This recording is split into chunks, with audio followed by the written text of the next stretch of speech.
룻기서 1장 14절에서 16절 말씀입니다. 그들이 소리를 높여 다시 울더니 오로바는 그의 시어머니에게 입 맞추되 룻은 그를 붙쫓았더라. 나오미가 또 이르되 보라 내 동서는 그의 백성과 그의 신들에게로 돌아가나니 너도 너의 동서를 따라 돌아가라 하니 룻이 이르되 내게 어머니를 떠나서 어머니를 따르지 말고 돌아가라 강권하지 마옵소서. 어머니께서 가시는 곳에 나도 가고 어머니께서 머무시는 곳에 나도 머물겠나이다. 어머니의 백성이 나의 백성이 되고 어머니의 하나님이 나의 하나님이 되시리니. 아멘. 오늘은 이 룻기서 말씀을 가지고 함께 은혜를 나누도록 하겠습니다. 할렐루야. 우리 2025년도 구정을 보내고 음력 새해 첫 주일을 맞이했습니다. 우리 이 시간 옆에 분들과 함께 이렇게 인사하며 우리 나눠보도록 하겠습니다. 성도님 새해에는 꼭 성공하세요 하고 우리 옆에 분들과 인사하도록 합니다. 성도님, 집사님 새해에는 꼭 성공하세요. 한 번 더 우리 인사할 때 성공을 하려면 뭔가 필요한 것들이 있을 거 아니에요. 성공하려면 저처럼 하세요 하고 한 번 더 인사하도록 합니다. 성공하려면 저처럼 하세요. 별로 자기처럼 하면 성공을 다 못할 것 같으신 분들 같아요. 적어도 성공하려면은 여러분 표정이 좀 달라야 됩니다. 우리가 기존에 살아왔던 것과는 좀 다른 표정, 다른 행동, 다른 삶을 살아가야 2025년도 한 해 성공할 수 있을 것 같아요. 근데 표정들이 별로 밝지가 않은 것 같아요. 피곤하셔서 그런가 아니면 명절 후유증 때문에 그런지 모르겠는데 적어도 성공, 내가 2025년도에는 성공해야겠다라는 그런 포부가 있다면 여러분들 좀 피곤하셔도 좀 밝은 표정, 또 좀 어려움이 있어도 내가 충분히 이거 이겨낼 수 있다 하는 그런 표정으로 살아가야 됩니다. 그렇게 2025년도를 살아가길 주님의 이름으로 간절히 부탁드립니다. 아멘약도 좀 먹으시고요. 제가 기도원에 가갖고 설교를 듣는데 목사님이 그런 얘기 하시더라고요. 강사 목사님이 아멘 좀 하시라고. 아멘. 아멘을 안 하고서 아멘을 안 하면은 아무리 설교를 해도 그 설교가 내게 됐어요, 안 됐어요? 내게 안 된다라는 거예요. 그래서 아멘약도 많이 드시고 2025년도에는 성공하는 여러분 되시길 주님의 이름으로 간절히 부탁드립니다. 별로 그래도 아멘이 안 나오시네요. 아멘약 많이 드세요. 우리가 여러분 2025년도 한 해를 살아갈 때 정말 다들 성공하기를 바랄 거예요. 그리고 성공하는 한 해로 살아가길 원할 거예요. 근데 성공하기 위해서 우리가 믿음의 성도들로서 꼭 필요한 것이 있습니다. 근데 그 필요한 것들 중에 하나가 무엇이냐 하면은 바로 기도의 삶이라고 할 수 있어요. 그리스도인으로서 살아가는 데 있어서 기도는요, 어떻게 보면 삶 가운데 꼭 필요한 것이고, 이 기도가 삶 속에 빠져서는 성공하지 못한다라는 거예요. 제가 목회자가 되고 목회를 하면서 제가 목사로 처음 인준을 받고 지금까지 변하지 않는 기도 제목이 있어요. 제가 항상 매 새해를 시작하면서 또 한 해 교회 사역을 준비할 때도 이 기도 제목을 놓고 기도하는 것이 있는데 그것은 다름 아닌 이런 기도 제목이에요.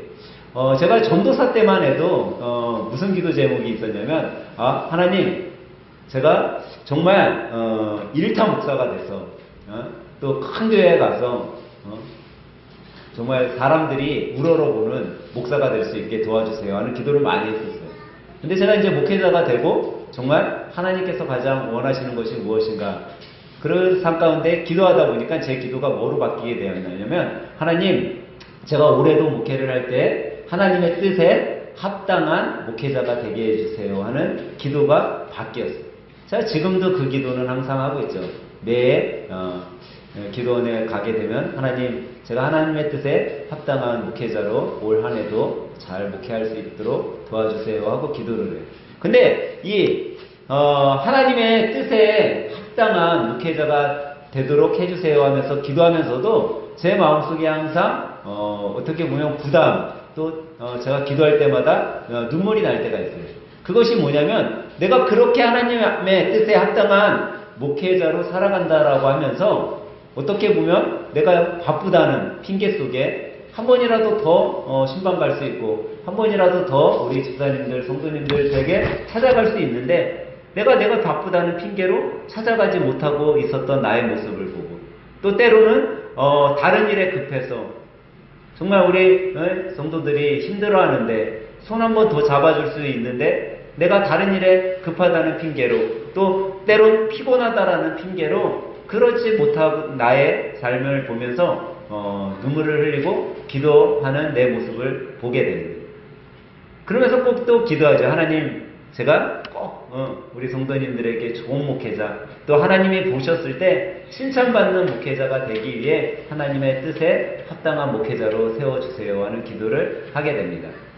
근데 여러분, 우리가 하나님의 뜻에 합당하게 살아가야 되는 이유가 뭐냐면, 여러분, 목회하는 목회자들, 목사들이 가장 원하는 게 뭘까요? 뭘 것 같아요, 여러분? 목사들, 이 세상의 목사들이 가장 원하는 것, 예? 교회 부흥일 거예요, 교회 부흥. 근데 이 교회 부흥은요, 두 가지 측면이 있어요. 하나는 양적 부흥. 양적 부흥이라는 거는 성도들이 많아지는 거겠죠. 근데 또 하나는 양적 부흥 못지않게 필요한 것이 있는데 그게 질적 부흥이라는 거예요. 이 양적인 부흥과 질적인 부흥이 이루어지기를 모든 목사님들이 또 모든 성도들이 바라는 것 중에 하나겠죠.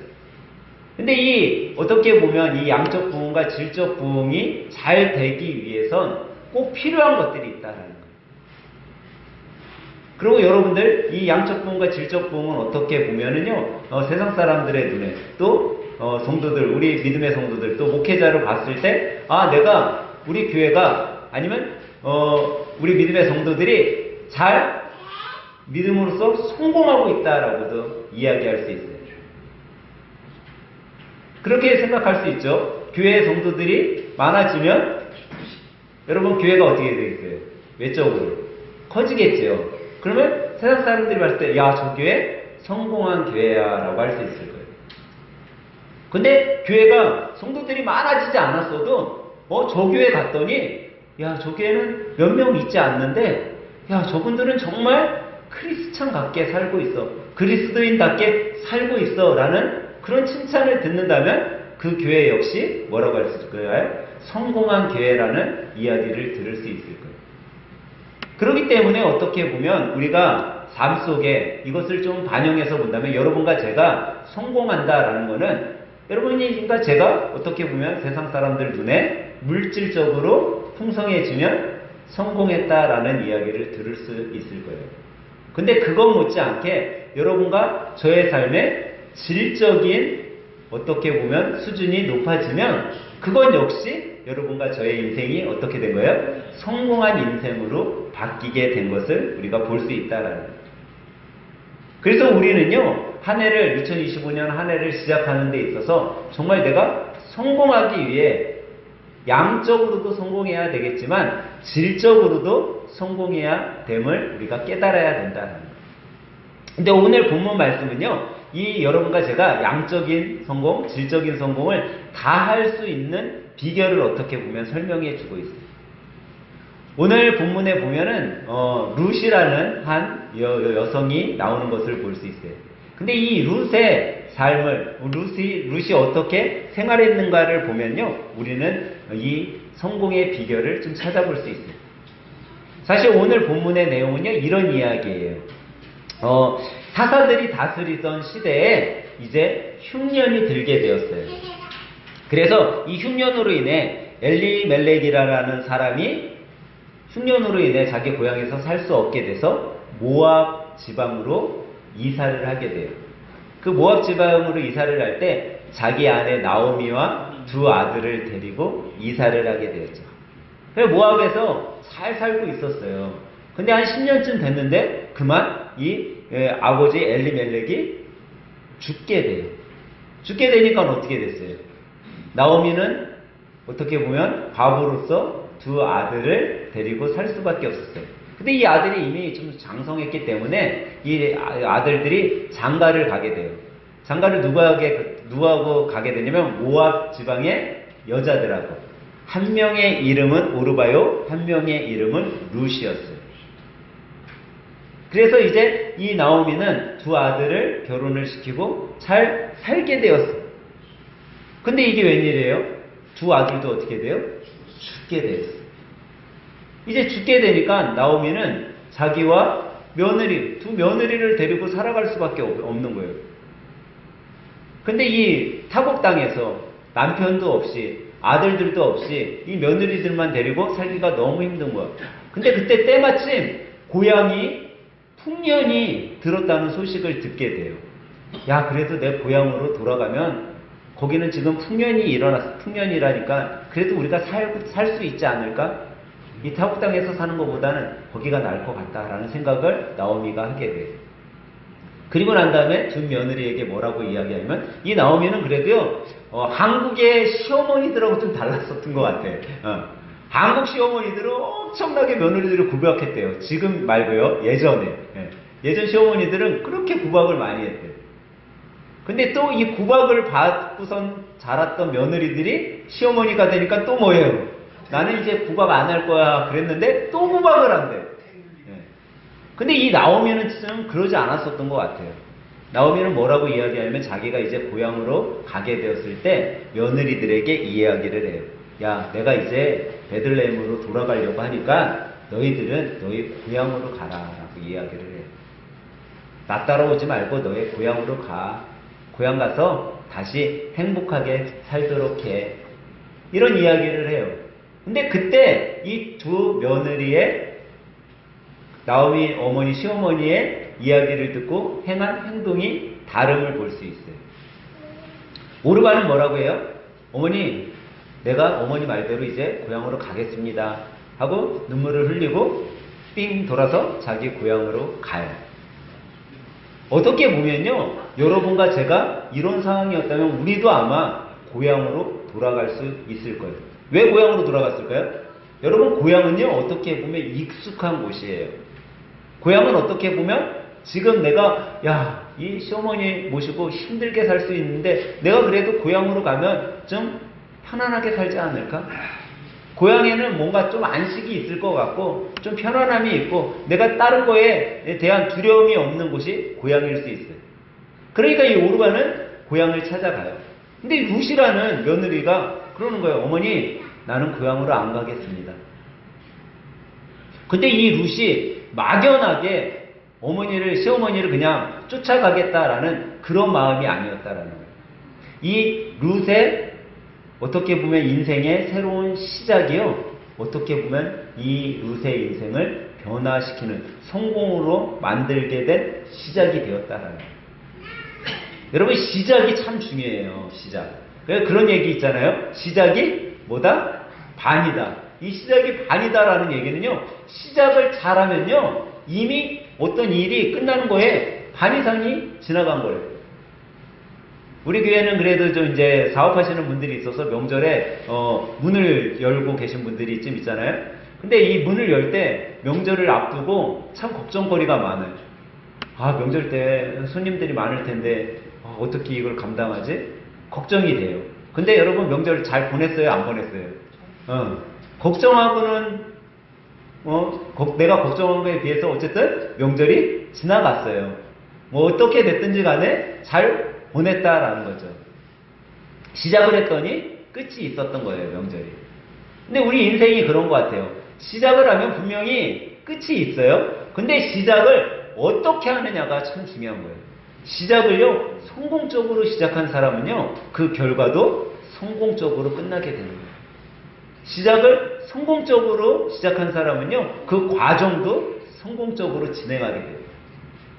어떻게 보면 이 룻은요, 그 시작을 성공적으로 시작을 하고 있어요. 근데 그가 어떻게 성공적으로 시작했느냐, 우리가 알 수 있는 게 오늘 우리가 살펴본 본문에 보니까 이 룻이 마지막 본문 뒤쪽에 보니까 이렇게 말씀하고 있어요. 어머니의 하나님이 누구의 하나님이 된다고요? 나의 하나님이 된다. 여러분, 모압 지방은요, 우상 숭배가 아주 만연하게 일어나던 동네예요. 그러니까 아마 이 나오미도 그렇고, 룻도 그렇고, 오르바도 그렇고 우상 숭배하는 가정에서 자랐을 가능성이 많아요. 그런데 그런 우상을 숭배하던 여자가 이제 하나님을 섬기는 가정의 며느리로 와서 살고 있는데 이제 어머니가 떠나라고 하는데 떠나는 것이 아니라 어머니, 저는 어머니를 쫓을 건데 어머니께서 섬긴 그 하나님이 나의 하나님입니다 라는 고백을 하고 있다는 거예요. 이건 다시 말하면 나오미의 삶 속에 하나님을 섬기는 모습을 보고 어떻게 보면 룻의 삶이 변화가 된 거라고 할 수 있습니다. 여러분, 다른 종교를 갖고 있던 사람이요, 개종하는 게 쉽지가 않아요. 여러분, 불교 믿는 사람이 기독교로 개종하기 쉬울까요? 너무 어려워요. 정말 어떻게 보면 기적과 같은 일이라고 할 수 있어요. 근데 지금 룻은 그런 삶이 된 거예요. 오히려 어떻게 보면요, 오르바가 더 다른 시작을 한 거일 수도 있어요. 왜? 그는 익숙한 것을 찾아간 거잖아요. 안전한 걸 찾아간 거잖아요. 고향이라는 곳에 가면 자기 부모님도 있을 거고 자기 형제도 있을 거고 자기가 아는 사람들도 많이 있을 텐데 그런 익숙한 곳에 가면 내가 더 안전하고 더 편안하게 살 수 있을 건데 라는 시작을 찾아간 거예요. 우리가 봤을 때는 그게 더 성공적인 시작 같아 보일지 모르겠어요. 근데 룻은 그렇지 않았다라는 거예요. 근데 이상하게도 룻의 시작이요, 어떻게 됐어요? 성공의 시작이 된 거예요. 여러분이 한번 잘 생각을 해봐야 돼요. 새로움이라는 건요, 나에게 항상 주어질 수 있는 삶일 수 있어요. 근데 선택은 내가 새로운 것을요, 새롭게 선택하지 못한다라는 거예요. 여러분, 제가 여러분 가정에 아니면 사업장에 신방을 갔는데 계란 한 판을 사갖고 제가 신방을 갔다라고 생각을 해보세요. 목사님이 계란 한 판을 사갖고 우리 집에 왔는데 우리 집에 냉장고에 이미 계란 한 판이 있어. 근데 어떤 분들은 이런 분들이 있어요. 목사님이 계란 한 판을 사갖고 왔는데 우리 집 냉장고에 계란 한 판이 있으니까 뭐부터 먹자? 쪄 먹자. 쪄 먹자가 아니라 냉장고에 내가 이미 사는 거 이거 먼저 먹고 목사님이 사갖고 온 거 나중에 먹자 하는 사람이 있어요.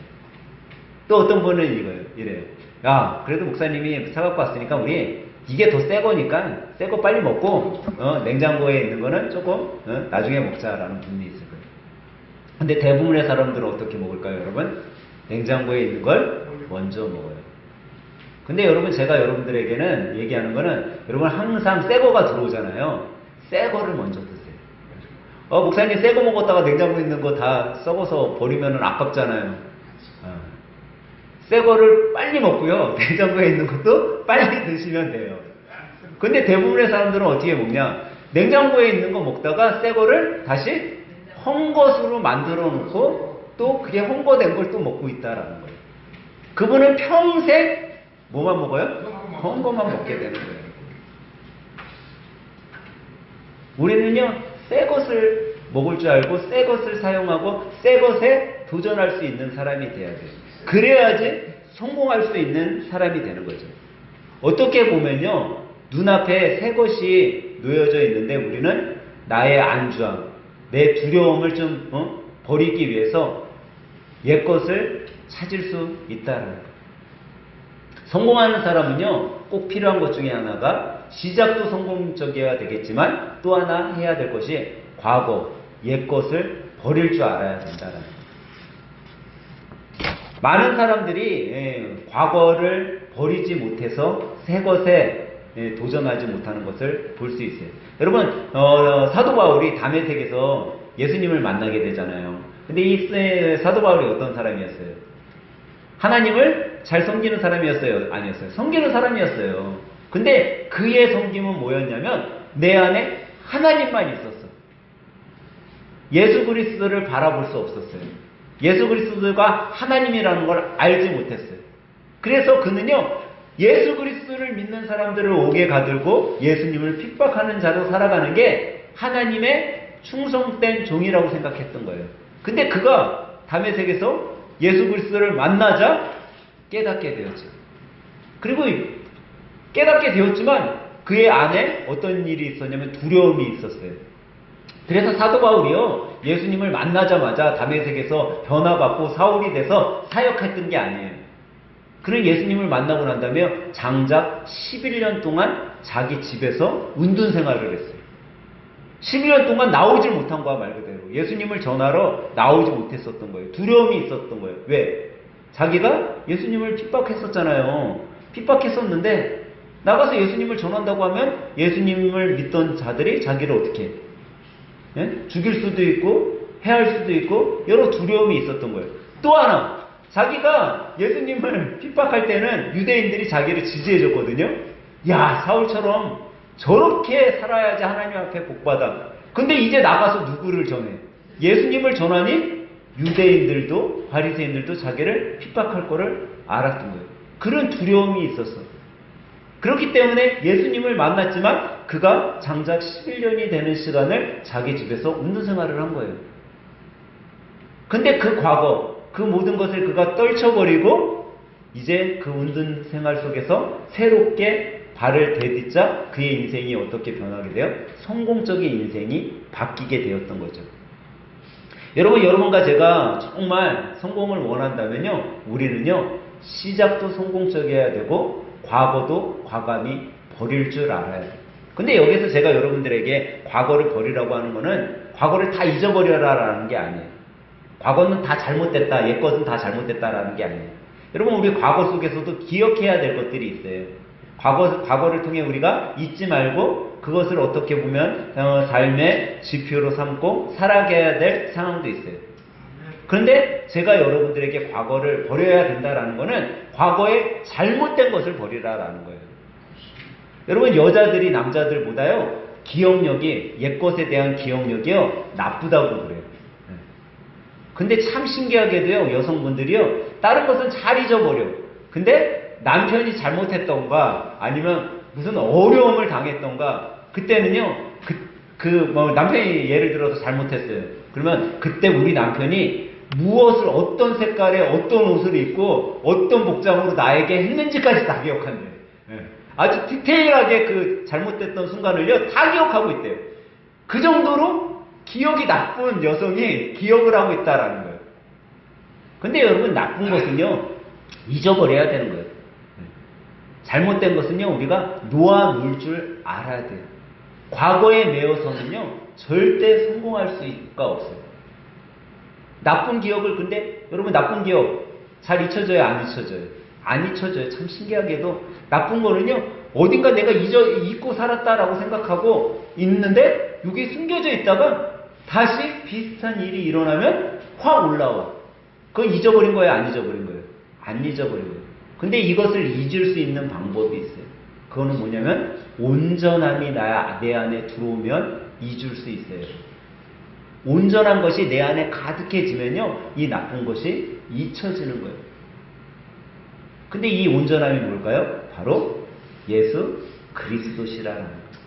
예수 그리스도께서 우리 안에 가득하면요 그 하나님의 온전하심이 나의 나쁜 기억, 나의 아픈 상처, 이 모든 것을 씻어주기 때문에 내가 정말 기억하고 싶지 않았었던 것들이 다 그 온전함으로 인해 묻혀지고 생각나지 않는 거예요.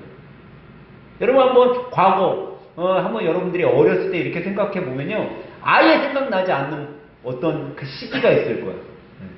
목사님, 저는요 1살 때 엄마 쭈쭈 빠는 것까지 다 기억하는 사람이에요. 이런 사람은 뭔가 잘못된 거예요. 여러분, 인생 어렸을 때 인생 생각나는 날도 있지만 내 기억에서 지워진 날들도 있을 거예요. 근데 참 신기하게도 내 기억 속에 좋았었던 것들은요 많이 지워졌어, 이상하게. 근데 나빴었던 것들은요 오히려 더 많이 남아있어요. 좋았었던 장면이 더 기억에 나면 좋을 텐데 좋았었던 것들은 조금밖에 기억이 안 나고 나빴었던 것들은 많이 기억에 남는 게 문제인 거예요. 근데 이 나빴었던 기억들이요 여러분 인생의 많은 부분을 만들어 간다는 거예요. 여러분, 많은 심리학자들이나 많은 상담가들이 그래서 어렸을 때 나빴었던 기억, 경험들이 성장에 가서 그 사람의 인생을 이렇게 만든다라고 이야기들을 많이 하는 거예요. 그래서 어떻게 보면 내 어렸을 때 상처, 어렸을 때 아팠던 기억, 아니면 과거에 내 힘들었었던 적의 상황들을요 여러분 기억하기보다는 빨리 잊어버려야 된다는 거예요. 근데 그 잊기 위해서 그냥 잊혀지는 것이 아니라 내 안에 온전함이 들어왔을 때, 그 온전함으로 인해 그 상처, 그 기억들이 사라진다라는 거죠. 아마 룻은요 그런 생각을 했을 거예요. 여러분, 룻이 이제 모압 지방에서 이제 한 남자를 만나서 결혼을 했어요. 그 결혼을 했을 때 여러분 행복한 일이 있었을까요, 없었을까요? 있었겠죠. 기쁜 일이 있었을 거예요, 분명. 근데 이제 자기 남편이 죽었어요. 그러면 큰 상처였겠죠. 그러니까 이 룻도 어떻게 보면 이 모압이라는 지방에서 좋았었던 적, 행복했던 적, 기뻤었던 적도 있지만 아주 큰 상처의 추억이 있는 장소가 모압이었을 거예요. 그 과거가 있었을 거예요. 근데 그 과거를 이 룻은요 과감히 떨쳐버린 거예요. 비록 자기가 알지 못하는 이 베들레헴이라는 동네에 갈 때 두려움이 있었을 거야. 여러분, 새로운 지방에 가서 내가 산다라고 생각을 해보세요. 지금 여러분들이 인천에 살고 있는데 갑자기 어느 날 갑자기 저 전라도에 가서, 전라도 그것도 순창이라는 동네에 가서, 시골이라는 곳에 가서 내가 이제 산다라고 생각을 해보세요. 두려움이 있겠어요, 없겠어요? 아마 두려움이 있을 거예요. 아무도 알지 못하는 곳에 내가 그냥 단지 시어머니 한 사람을 믿고 간다라는 거는 쉬운 일이 아닐 거예요.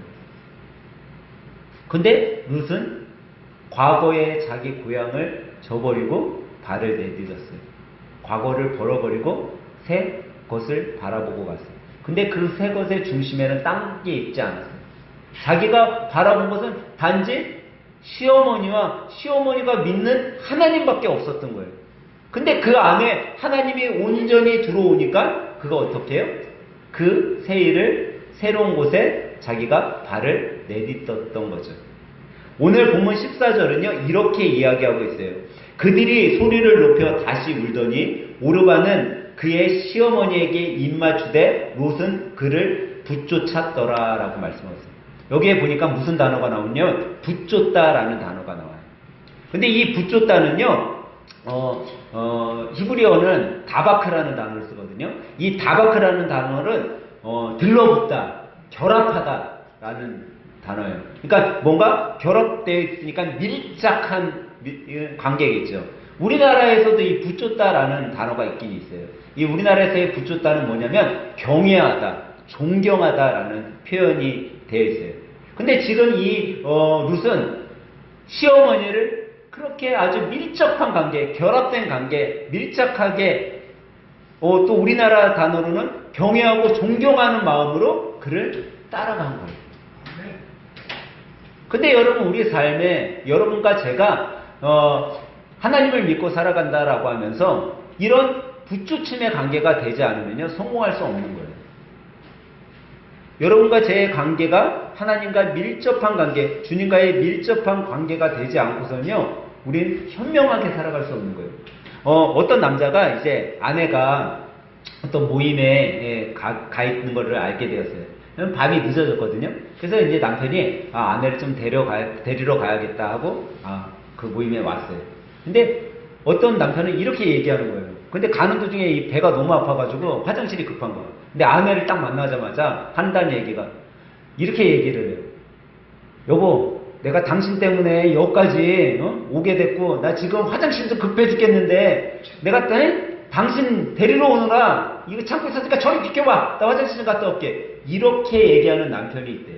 근데 또 어떤 남편은 이렇게 얘기를 한다라는 거예요. 똑같은 상황이에요. 여보, 내가 오늘 너무 자기가 늦어지는 것 같아서 자기 모시러 왔어. 근데 내가 지금 화장실이 너무 급하거든. 나 화장실 갔다 올 동안 잠깐만 기다려줘 라고 이야기를 하는 남편이 있다라는 거예요. 그럼 똑같이 이야기하는 거죠. 내용도 똑같아요. 근데 뭔가 좀 다른 뉘앙스와 다른 억양이 섞여 있죠. 어떤 사람이 현명한 것 같아요. 네. 근데 왜 첫 번째적인 말투와 행동과 그런 방식으로 이야기를 할까요? 그것은 아내와 밀접하지 않기 때문에. 아내와 남편이 밀착한 관계가 좋지 않기 때문에 그런 이야기가 나온다는 거예요. 근데 여러분과 제가 똑같다라는 거죠. 예수님을 믿고 살아간다고 하지만 예수님하고의 관계가 밀접하지 않으면 우리도 그렇게 이야기한다라는 거예요. 근데 우리는요, 그러면 목사님, 제가 예수님한테 저리 비켜 막 이렇게 얘기를 하겠어요? 아니죠. 우리는 어떻게 이야기하냐면 예수님하고의 밀접한 관계가 안 되니까 뭐라고 얘기해? 예수님, 이것 좀 들어주세요. 예수님, 이것 좀 해주세요. 해달라고 하다 끝난다라는 거. 여러분, 한번 여러분들이 기도할 때 한번 생각을 해보세요. 기도할 때 이런 기도하고 있잖아요. 기도를 해. 하나님, 이 문제 좀 해결해 주세요. 하나님, 내가 이렇게 어려운데 이 어려움 좀 해결해 주세요. 하고 기도해요. 그럼 기도가 다 끝났어요. 그러면 여러분, 기도는 뭐 하는 거예요? 내 문제를 주님께 뭐 한 거예요? 맡긴 거잖아요. 맡긴 거. 이 문제 좀 해결해 달라고 맡겼어요. 근데 다 기도하고 예수님의 이름으로 기도합니다 하고 일어났어. 그러고서 나가면서 뭐예요? 나가면서 뭐예요? 아, 이 일 어떡하지? 야, 이 문제 어떡하지? 기도 열심히 했어. 열심히 하고 하나님 앞에 다 맡겼다고 얘기해놓고 기도하고 문 나가면서 뭐예요 또? 걱정하고 있다라는 거예요. 그게 왜일까요?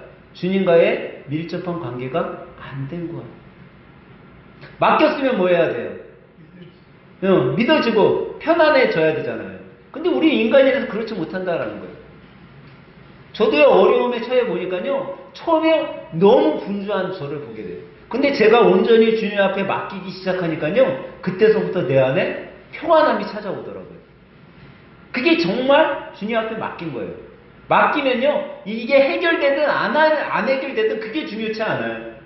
내 안에 평안이 찾아오느냐, 평안이 찾아오지 않느냐가 중요한 거예요. 여러분, 사람들이 그런 얘기를 많이 해요. 모든 질병의 원인은 뭐다? 스트레스다라고 이야기를 해요. 근데 스트레스는요, 여러분, 어떤 외적인 뭐가 이루어지고 이런 게 더 커요? 아니면 내 내적인 반응이 더 커요? 내 내적인 반응이 더 커요. 그러면 이 내적인 반응이 평안해지면 없어지는 거잖아요. 어떻게 보면. 외적인 거는 바뀌지 않았어. 근데 내적인 것만 바뀌었을 뿐인데도 나는 어때요? 행복해지고 평안해질 수 있다라는 거예요. 그것이 바로 질적인 성장인 거예요. 이 질적인 성장이 바뀌는 순간 우리의 삶은요, 바뀌게 되는 거예요. 제가 엊그저께 기도원에 있는데 우리 집사님들이 아무도 나한테 연락을 한 번도 안 하고 있다가 한 집사님이 저한테 우리 현현 집사님한테 뭘 보냈어요. 뭐라고 해서 뭐 하고 계세요? 그런 걸 보낸 것 같아. 근데 내가 그 얘기를 듣고선 내가 그 집사님한테 지금 밥 먹으러 간다 하고선 그 식당 문 앞에 사진을 찍어갖고 보냈어요. 그랬더니 집사님이 거기에 금식기도원 아니에요?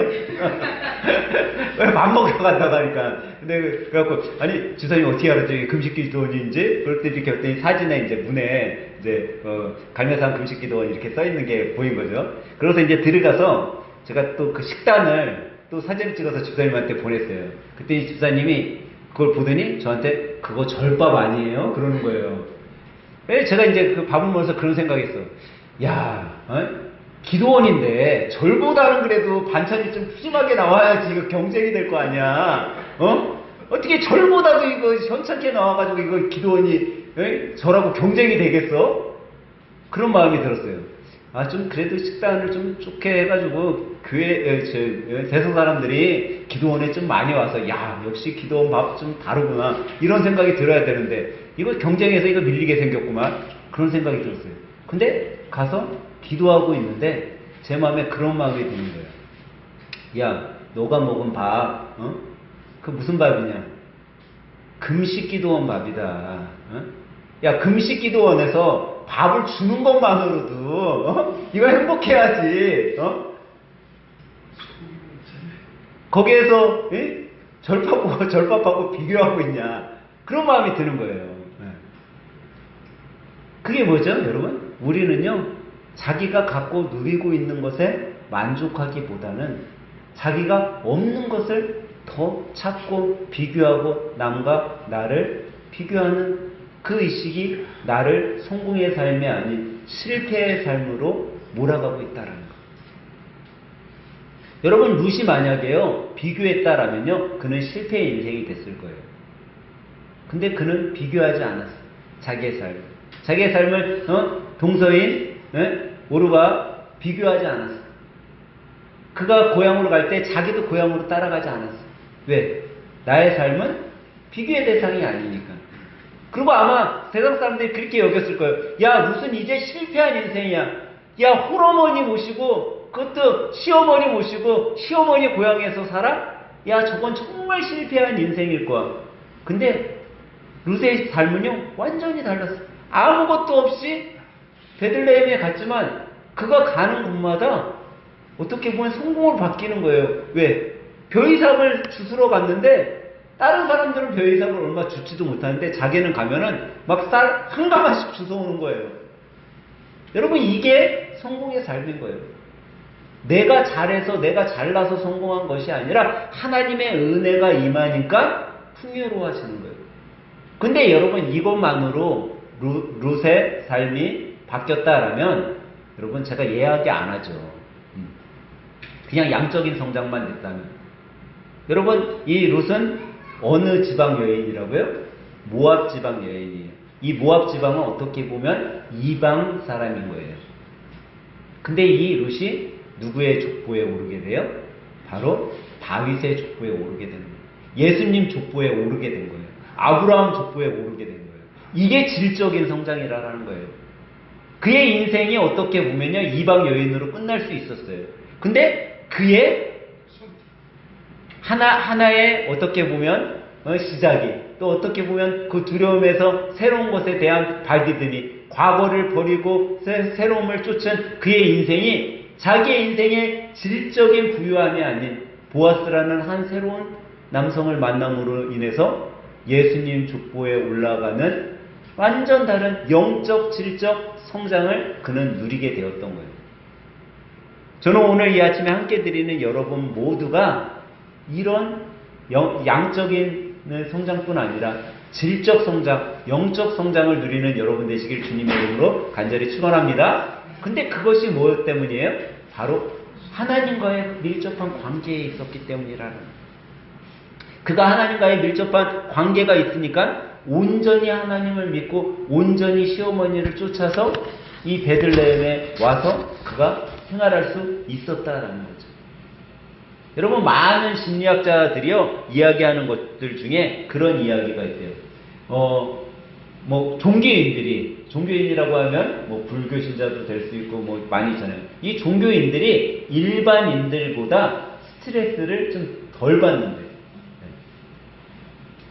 일반 사람들은 스트레스 많이 받는데 종교 예수님을 믿는 사람들은 스트레스를 좀 덜 받는다고 그래요. 그리고 예수님을 믿는 사람들이 불면증도 덜 시달린대요. 종종 여러분 그런 얘기 우리가 해요.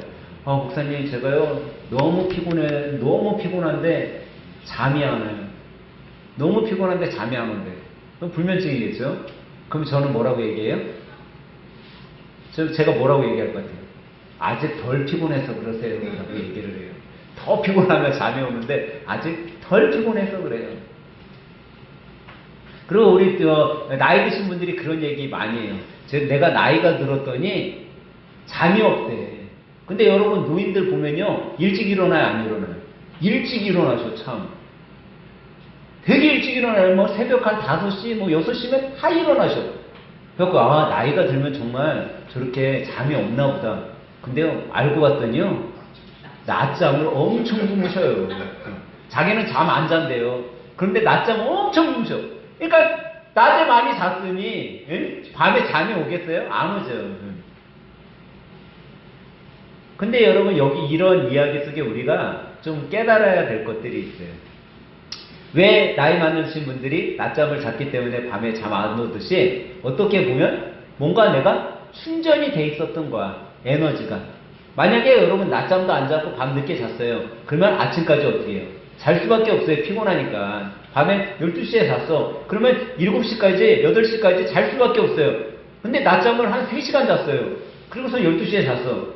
일찍 일어나는 게 당연한 거죠. 왜? 이미 내 몸이 충전되어 있기 때문에. 힘이 있기 때문에.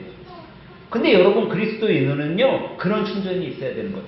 하나님의 은혜가 내 안에 충전이 돼 있어야 되는 거예요. 근데 이 은혜는요, 어떻게 충전 받을 수 있는지 아세요? 여러분들이 기도하면 돼요. 근데 그 기도가 어떤 기도가 돼야 돼요? 온전한 기도가 돼요.